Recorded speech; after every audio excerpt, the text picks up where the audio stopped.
Hello साथियों, कैसे हैं आप? उम्मीद करता हूँ कि आप सकुशल हैं। मैं आज इस सीरीज में राजस्थान में जल कल्याणकारी एवं फ्लैगशिप योजनाओं से संबंधित संक्षिप्त और सारगर्भित क्वेश्चन लेकर के आपके समक्ष आया हूँ। क्वेश्चन फर्स्ट, पेन नहीं चल रहा है।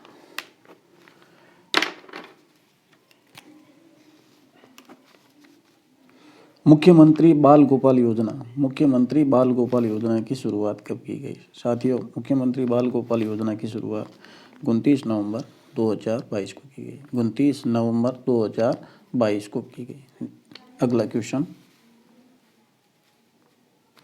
मुख्यमंत्री निःशुल्क यूनिफॉर्म योजना की शुरुआत कब की गई?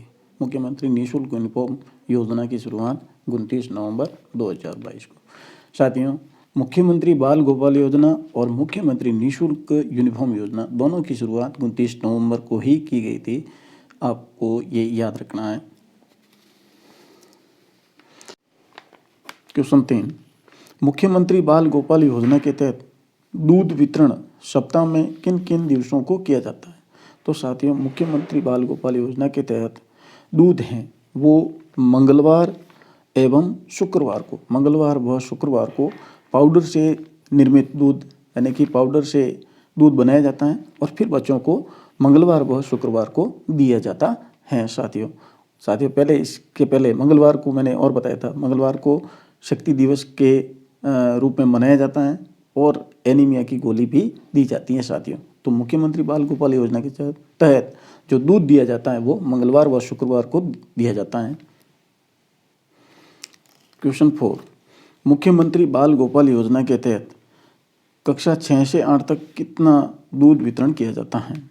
तो साथियों, मुख्यमंत्री बाल गोपाल योजना के तहत कक्षा 1 से 5 तक 150 ml और कक्षा 6 से 8 तक 200 ml दूध पाउडर से बना करके विद्यार्थियों को परोसा जाता है, उनको पीने के लिए दिया जाता है। तो याद रखना साथियों, 6 से 8 तक का पूछें 6 से 8 तक का पूछें तो 200 ml हैं और 1 से 5 तक पूछे तो 150 ml हैं। और जो सरकारी विद्यालयों में ये दूध का जो पाउडर है उसका जो वितरण किया गया है वो राजस्थान राज्य सहकारी दुग्ध फेडरेशन के माध्यम से किया गया है।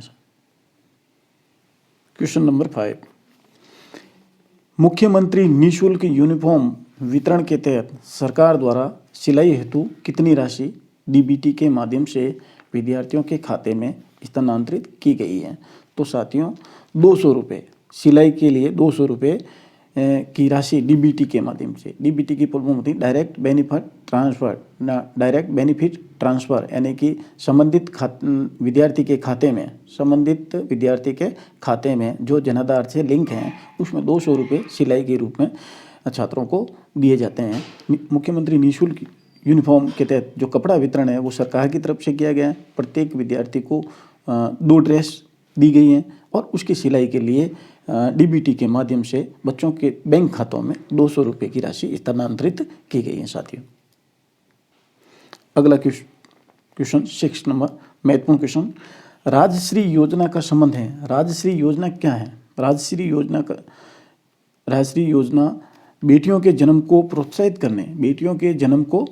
करने एवं उनको शिक्षित करने से संबंधित है। यानी कि बेटियों के प्रति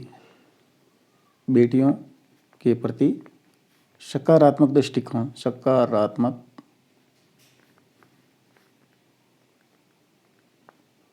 दृष्टिकोण रखने से संबंधित है राजश्री योजना। यानी कि अपने राजस्थान में या अपने भारत में ये परंपरा रही है कि बेटों को ज़्यादा महत्व दिया जाता है और बेटियों को कम महत्व दिया जाता है। इसलिए इस योजना के तहत, राजश्री योजना के तहत बेटियों के जन्म को प्रोत्साहित करने और उनको शिक्षित करने से संबंधित हैं और बेटियों के प्रति सकारात्मक दृष्टिकोण से। क्वेश्चन नंबर 7, राजश्री योजना के तहत संस्थागत प्रसव कुल कितनी सहायता राशि मिलती है? यानी कि राजश्री योजना के तहत किसी बालिका का जन्म, संस्थागत प्रसव का अर्थ है किसी हॉस्पिटल में होना चाहिए, चिकित्सालय में उसका जन्म होना चाहिए, होने पर उसको राजश्री योजना के तहत सम्मिलित किया जाता है और कुल कितनी राशि दी जाती है? तो राजश्री योजना के तहत कुल राशि है वो 50,000 रुपये है। कुल राशि पूछे तो 50,000 रुपये हैं। 1 जून 2016, याद रखें साथियों, 1 जून 2016 के बाद चिकित्सालय में जन्म लेने वाली बालिका राजश्री योजना के तहत आती हैं। 1 जून 2016 के बाद चिकित्सालय में जिस बालिका का जन्म हुआ है वो राजश्री योजना के तहत पात्र हैं और उसको राजश्री योजना के तहत 50,000 रुपये की राशि मिलती है। ये राशि अलग अलग किस्तों में अलग अलग स्तर पर मिलती है। क्वेश्चन नंबर 8, राजश्री योजना के तहत कक्षा प्रथम में प्रवेश लेने पर देय आर्थिक सहायता की राशि कितनी है? तो कक्षा प्रथम में प्रवेश लेने पर आर्थिक जो सहायता की राशि है वो कितनी है? तो 4,000 रुपये। पहली क्लास में प्रवेश लेने पर, राजकीय विद्यालय में प्रवेश लेने पर उसको 4,000 रुपये की आर्थिक सहायता दी जाती है। ऊपर वाले क्वेश्चन में अपन ने पढ़ा था कुल 50,000 रुपये की सहायता राशि दी जाती है। तो सारे देखो, बालिका के जन्म पर, बालिका का जन्म कहाँ होना चाहिए? अस्पताल में होना चाहिए। जन्म पर 2,500 रुपये। 1 वर्ष पूर्ण होने पर, 1 वर्ष पूर्ण होने पर 2,500 रुपये। कक्षा प्रथम में प्रवेश, प्रथम में प्रवेश लेने पर 4,000 रुपये। ये प्रथम में प्रवेश लेंगे तो 4,000 रुपये। कक्षा 5 उत्तीर्ण होने पर, कक्षा 5 उत्तीर्ण होते ही और 6 में प्रवेश लेने पर उसको 5,000 रुपये।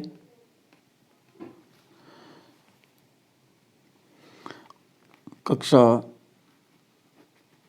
10 उत्तीर्ण होने पर 11,000 रुपये और कक्षा 12 उत्तीर्ण होने पर 25,000 रुपये की सहायता दी जाती है राजश्री योजना में। थे अपने उच्च माध्यमिक स्तर तक के देखें ना, तो अपन को अपने लिए ये क्वेश्चन अपने महत्वपूर्ण बन रहा है कि कक्षा प्रथम में प्रवेश लेने पर कितनी राशि दी जाती है साथियों? 4,000 रुपये। जिस बालिका का जन्म 1 जून 2016 के बाद में हुआ है वो राजश्री योजना के तहत, और उस 1 जून 2016 के बाद चिकित्सालय में जन्म जिस बालिका का हुआ है वो राजश्री योजना के तहत पात्र हैं। और जैसे भी विद्यालय में उसका नाम लिखेंगे, प्रवेश देंगे, तो अगर उसका जन्म इसके बाद में है और चिकित्सालय में हुआ है तो वो राजश्री योजना के पोर्टल पे अपना आप स्वतः ही दर्शाने लगेगी। तो उसके पहली क्लास में जब वो प्रवेश लेगी तो उसको 4,000 रुपये की देय राशि सरकार के द्वारा, चिकित्सा विभाग के द्वारा दी जाएगी साथियों। अगला महत्वपूर्ण क्वेश्चन, मिड डे मील योजना का प्रमुख उद्देश्य क्या है? मिड डे मील योजना का प्रमुख उद्देश्य है विद्यालयों में नामांकन व उपस्थिति में वृद्धि करना, राइट। ड्रॉप आउट को रोकना और ठहराव बढ़ाना। और तीसरा उद्देश्य है प्राथमिक शिक्षा का सार्वजनिक करना। ये तीनों ही उद्देश्य मिड डे मील योजना के हैं।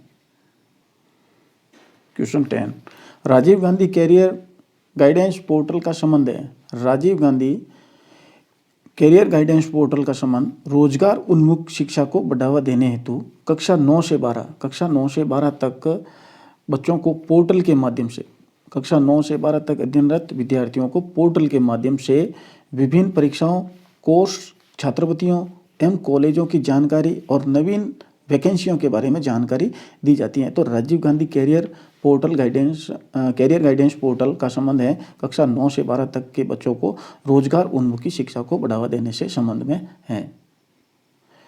क्वेश्चन नंबर 11, ज्ञान संकल्प पोर्टल क्या है? ज्ञान संकल्प पोर्टल क्या है साथियों? राजकीय विद्यालयों में ऑनलाइन दान देने से संबंधित पोर्टल हैं जिसके तहत कोई भी व्यक्ति और संस्था राजकीय विद्यालयों में ऑनलाइन अपने दान दे सकते हैं और उस दान की रसीद भी उनको मिलती है और 80G के तहत उस दान में संबंधित को छूट भी मिलती है। तो ज्ञान संकल्प पोर्टल राजकीय विद्यालयों में ऑनलाइन दान देने से संबंधित हैं या ऑनलाइन दान को बढ़ावा देने से संबंधित हैं। अगला महत्वपूर्ण क्वेश्चन, अक्षय पेटिका, और दो पेटिका हैं विद्यालय में अभी भी होती हैं साथियों। प्रत्येक विद्यालय में अक्षय पेटिका होती है और गरिमा पेटी होती है। दोनों का मैं आपको बता देता हूँ क्या होता है। अक्षय पेटिका का काम क्या होता है, अक्षय पेटिका क्या उपयोग आती है। अक्षय पेटिका विद्यालय में ऑफलाइन दान या सहायता एक पेटी में डालने से संबंधित, जिस प्रकार मंदिर में दान पेटी होती है उसी प्रकार से विद्यालय में जो पेटी होती है ना, उसको अक्षय पेटिका के नाम से जाना जाता है। दूसरी पेटी होती है साथियों गरिमा पेटी। गरिमा पेटी क्या होता है, विद्यालय में सुरक्षित वातावरण बना रहे तथा बालिकाओं के साथ में किसी प्रकार की कोई गलत हरकत के संबंध में ऐसी शिकायत जो मौखिक रूप से नहीं बताई जा सके, उस बालिकाओं के द्वारा, संबंधित बालिका के द्वारा इस पेटी में डाली जा सकती है, गरिमा पेटी में। और इस पेटी को प्रत्येक शनिवार को खोला जाता है SMC या SDMC बैठक में अंदर, और इसकी जांच की जाती है कि विद्यालय का वातावरण सुरक्षित है या नहीं है। साथियों, तो अक्षय पेटिका का संबंध है ऑफलाइन दान से संबंधित है और गरिमा पेटी विद्यालय के वातावरण से संबंधित है। गरिमा पेटी का जो आदर्श थीम है वो है चुप्पी तोड़ो अभियान। चुप्पी तोड़ो अभियान के तहत गरिमा पेटी की स्थापना की गई है, यानी कि अपने प्रति बालिकाओं द्वारा अपने प्रति जो हिंसा होती है या किसी प्रकार की हरकत होती है उसके लिए चुप नहीं रह करके उसके संबंध में संबंधित व्यक्ति के समक्ष शिकायत दर्ज करवाने के संबंध में गरिमा पेटी है चुप्पी तोड़ो अभियान। तो राजकीय विद्यालय में दोनों होती है, अक्षय पेटिका और गरिमा पेटी। महत्वपूर्ण क्वेश्चन 13 नंबर, चाइल्ड हेल्पलाइन के क्या नंबर हैं। साथियों, शिक्षक बनने जा रहे हैं तो चाइल्ड हेल्पलाइन के नंबर याद होना जरूरी है। चाइल्ड हेल्पलाइन के नंबर हैं 1098। क्वेश्चन नंबर 14, रानी लक्ष्मीबाई आत्मरक्षा प्रशिक्षण का उद्देश्य क्या है। रानी लक्ष्मीबाई आत्मरक्षा प्रशिक्षण का उद्देश्य है 2021-22 से समस्त राजकीय विद्यालयों की कक्षा 9 से 12 तक बालिकाओं हेतु आत्मरक्षा का प्रशिक्षण उन्हें दिया जाता है। क्वेश्चन नंबर 15, क्लिक योजना क्या है। क्लिक योजना राजकीय विद्यालयों में 6 से 10 तक के विद्यार्थियों को कंप्यूटर प्रशिक्षण दिया जाने से संबंधित है। क्लिक योजना का संबंध है 6 से 10 तक के विद्यार्थियों को कंप्यूटर प्रशिक्षण दिया जाने से संबंधित है। क्वेश्चन नंबर 16, राजकीय विद्यालयों में बालक बालिकाओं में जेंडर क्षमता समझ एवं जीवन कौशल विकास हेतु गठन किया गया है। किसका गठन किया गया है। राजकीय विद्यालय में बालक बालिकाओं के बीच में लिंग भेद नहीं हो, जेंडर क्षमता समझ एवं जीवन कौशल विकास हेतु किसका गठन किया गया है। तो साथियों, विद्यालयों में मीना, राजू एवं गार्गी मंच का गठन किया जाता है विद्यालयों में। साथियों, क्वेश्चन नंबर 17, ट्रांसपोर्ट वाउचर योजना क्या है। ट्रांसपोर्ट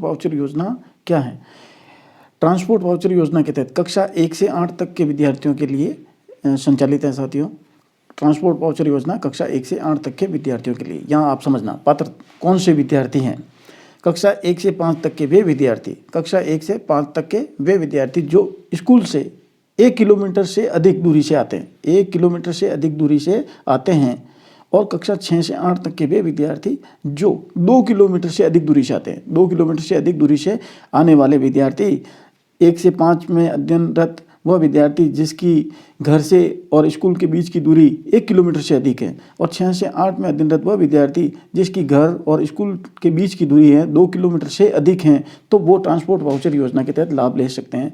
ट्रांसपोर्ट वाउचर योजना के तहत बच्चों को क्या दिया जाता है कि स्कूल की से और घर के बीच की अधिक दूरी को देते हुए नियमित रूप से विद्यार्थी स्कूल जाए, इसलिए सरकार की तरफ से उनको प्रोत्साहित करके उनको किराए के रूप में कुछ राशि दी जाती है। यह है ट्रांसपोर्ट वाउचर योजना। साथियों, तो कक्षा 1 से 5 तक के लिए जो पात्र विद्यार्थी हैं उसको 10 रुपये प्रतिदिन, और कक्षा 6 से 8 तक के लिए जो विद्यार्थी पात्र हैं उसको 15 रुपये प्रतिदिन ट्रांसपोर्ट वाउचर के रूप में दिए जाते हैं। साथियों, तो क्लियर हो जाना चाहिए, 1 से 5 तक के लिए 10 रुपये और 6 से 8 तक के लिए 15 रुपये। तो ट्रांसपोर्ट वाउचर योजना में क्या है, तो 1 से 8 तक विद्यार्थियों के लिए नियमित रूप से विद्यालय आने के लिए सरकार के द्वारा दी किराया राशि है। क्वेश्चन नंबर 18, इंस्पायर अवार्ड योजना विज्ञान व प्रौद्योगिकी विभाग भारत सरकार द्वारा संचालित है। इंस्पायर अवार्ड योजना किसके द्वारा संचालित है, तो विज्ञान व प्रौद्योगिकी विभाग भारत सरकार द्वारा संचालित है। इससे पूर्व में मैंने बताया था इंस्पायर अवार्ड योजना के तहत कुल कितनी राशि पुरस्कार के रूप में दी जाती है। साथियों, तो 10,000 रुपये, याद होना चाहिए आपको, 10,000 रुपये की राशि इंस्पायर अवार्ड के तहत दी जाती है। क्वेश्चन नंबर 19, 5 सितंबर 2022 को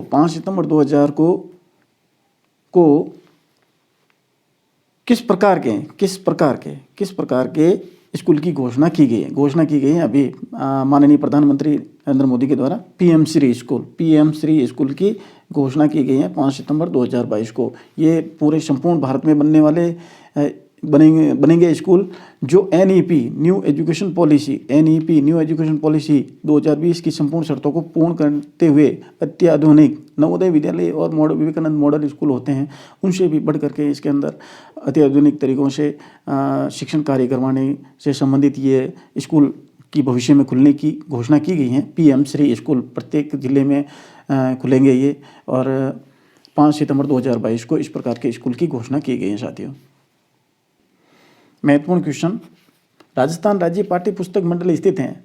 राजस्थान राज्य पाठ्य पुस्तक मंडल स्थित हैं झालाना डूंगरी जयपुर में। राजस्थान राज्य पाठ्य पुस्तक मंडल क्या कार्य करता है? कक्षा 1 से 12 तक के संपूर्ण विद्यार्थियों के लिए जो पुस्तकें हैं उसका प्रकाशन करता है। क्या करता है साथियों? प्रकाशन का कार्य करता है, और उसका वितरण, प्रकाशन प्लस वितरण का जो कार्य है वो प्रत्येक जिले तक वितरण का जो कार्य है राजस्थान राज्य पाठ्य पुस्तक मंडल द्वारा किया जाता है। प्रकाशन और वितरण किया जाता है साथियों, ठीक है। अब पाठ्यक्रम का निर्माण कक्षा 1 से 8 तक का पाठ्यक्रम निर्माण है वो RSCERT आपको पता ही है कहाँ है, उदयपुर में स्थित है। RSCERT द्वारा 1 से 8 तक का पाठ्यक्रम निर्माण किया जाता है, और उसका जो प्रकाशन से संबंधित किताबें हैं वो राजस्थान राज्य पाठ्य पुस्तक मंडल द्वारा की जाती हैं। और 9 से 12 तक का जो पाठ्यक्रम है BSER द्वारा राजस्थान द्वारा, यानी कि board of secondary education Rajasthan द्वारा किया जाता है। साथियों, ये स्थिति भी क्लियर हो जानी चाहिए। राजस्थान राज्य पाठ्य पुस्तक मंडल स्थित हैं झालाना डूंगरी। अगला क्वेश्चन है साथियों 21 नंबर, शिविरा पत्रिका व नया शिक्षक त्रैमासिक, शिविरा पत्रिका मासिक होती है, नया शिक्षक त्रैमासिक पत्रिका का प्रकाशन करता है माध्यमिक शिक्षा निदेशालय बीकानेर के द्वारा शिविरा पत्रिका और नया शिक्षक पत्रिकाओं का प्रकाशन किया जाता है।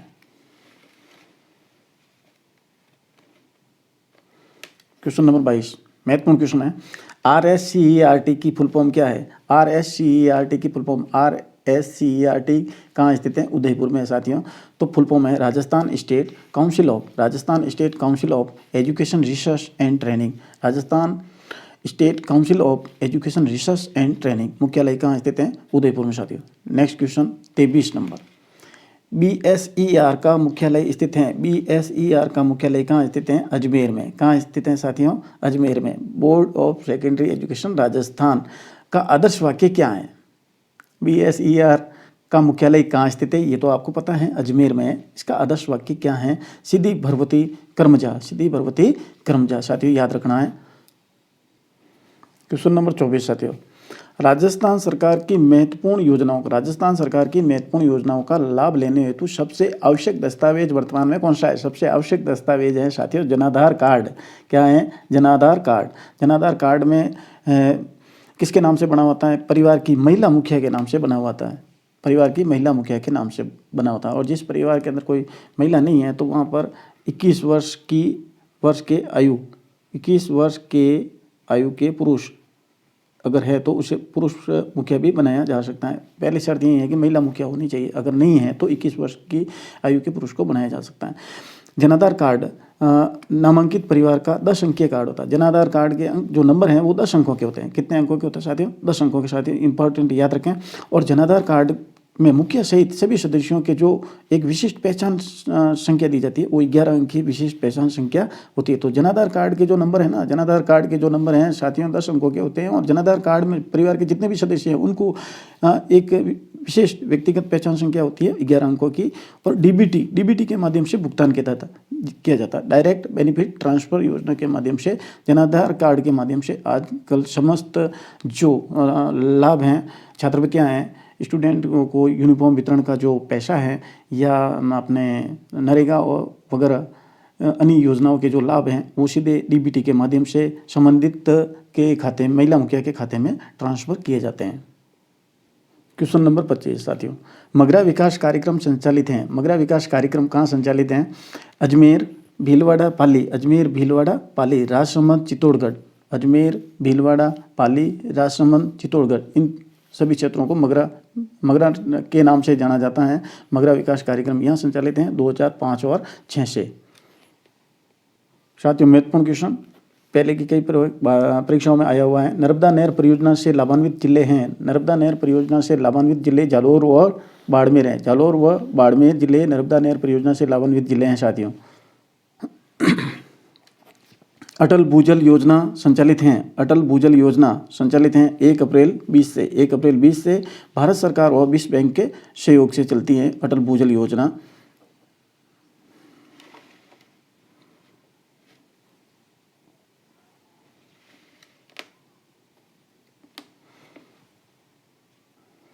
क्वेश्चन नंबर 29, प्रधानमंत्री श्रम योगी योजना के तहत श्रमिकों के पंजीयन में सर्वोच्च स्तर पर कौन सा जिला रहा?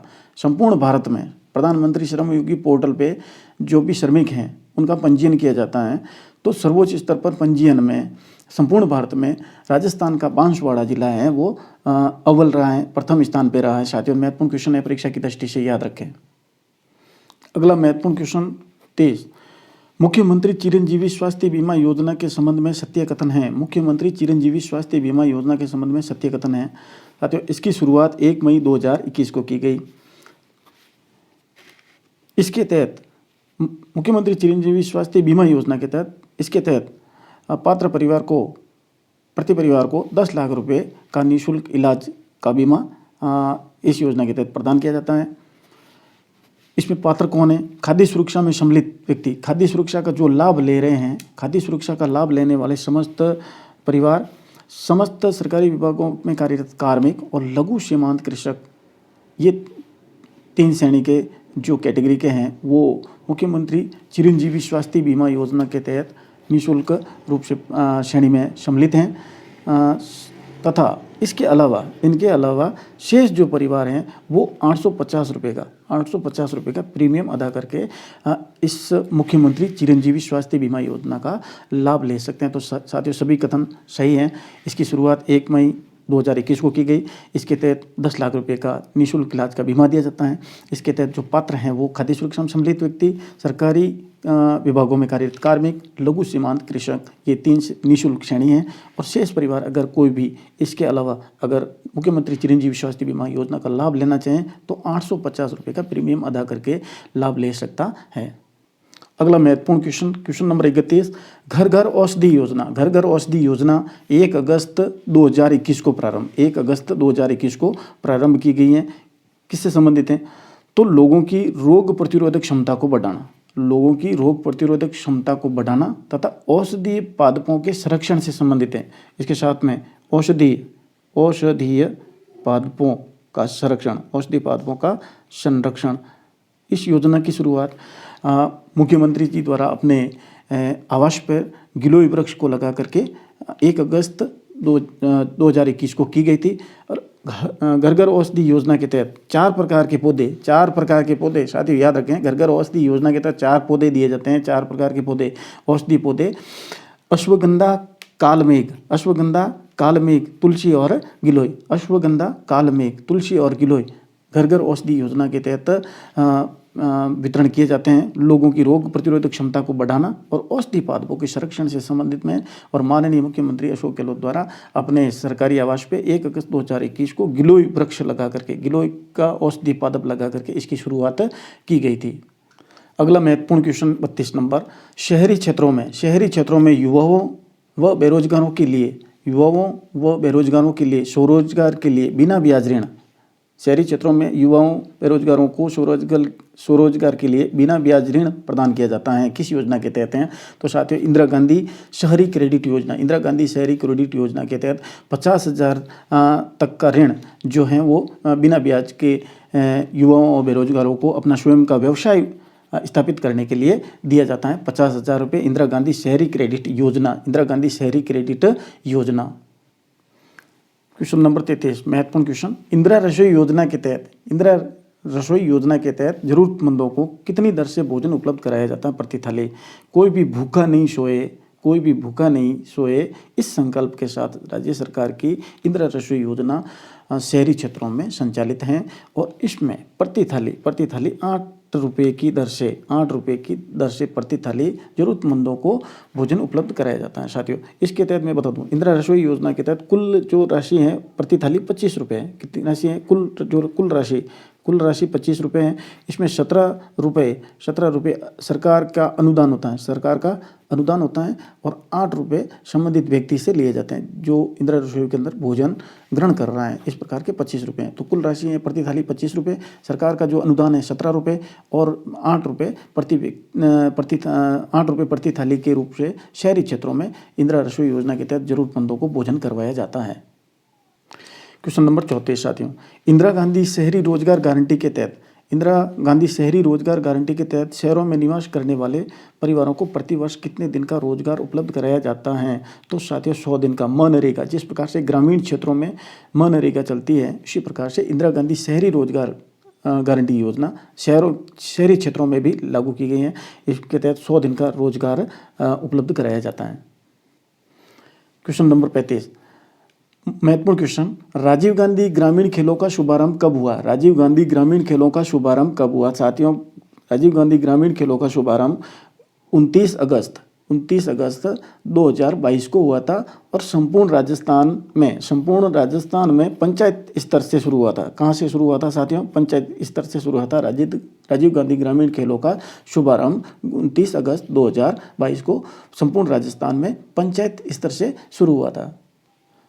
क्वेश्चन नंबर 36, महत्वपूर्ण क्वेश्चन, राजीव गांधी खेलों का शुभंकर क्या है? राजीव गांधी खेलों का शुभंकर क्या है? तो राजीव गांधी खेलों का शुभंकर है साथियों शेरू। शुभंकर शेरू था। क्वेश्चन नंबर 37, राजीव गांधी ग्रामीण खेलों में कितने खेल शामिल किए गए या राजीव गांधी ग्रामीण खेलों में कितने खेल खेले गए? तो साथियों खेलों की जो संख्या थी 6 इवेंट थे, 6 खेल थे। तो kabaddi, kho kho, hockey, shooting ball, tennis ball, volleyball. याद रखें, कबड्डी खेल के खो खो खेला, खो खो खेल के हॉकी खेला, कबड्डी, खो खो, हॉकी, और फिर तीनों बॉल खेली। पहले शूटिंग बॉल खेली, फिर टेनिस बॉल खेली, फिर आपने वॉलीबॉल खेली। इस प्रकार से राजीव गांधी खेलों के अंदर आपका पार्टिसिपेट हो गया। इस प्रकार राजीव गांधी ग्रामीण खेलों में कितने खेल थे? 6 इवेंट थे, kabaddi, kho kho, hockey, shooting ball, tennis ball और वॉलीबॉल। क्वेश्चन नंबर 38 साथियों, राजीव गांधी ग्रामीण खेलों की राज्य स्तरीय प्रतियोगिताओं का आयोजन किया गया 16 अक्टूबर से 19 अक्टूबर 2022 को। 16 अक्टूबर से 19 अक्टूबर के बीच में सवाई मानसिंह स्टेडियम जयपुर में किया गया। था राज्य स्तरीय प्रतियोगिताओं का आयोजन किया गया था 16 से 19 अक्टूबर के बीच में सवाई मानसिंह स्टेडियम जयपुर में किया गया था। साथियों, आपको अतिरिक्त जानकारी भी दे दूं, राजीव गांधी ग्रामीण खेलों की तर्ज पर की सफलता के बाद में राजीव गांधी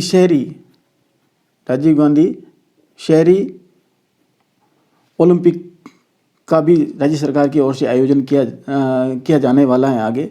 तो इसकी जो राजीव गांधी शहरी ओलंपिक की शुरुआत साथियों 26 जनवरी 2023 से होने वाली, 26 जनवरी जो आने वाली हैं, 26 जनवरी से राजीव गांधी शहरी ओलंपिक की शुरुआत होगी। इसके लिए ऑनलाइन रजिस्ट्रेशन की प्रक्रिया अभी चल रही है और इसका जो राजीव गांधी शहरी ओलंपिक है उसकी जो शुरुआत है वो 26 जनवरी 2023 से होने जा रही है।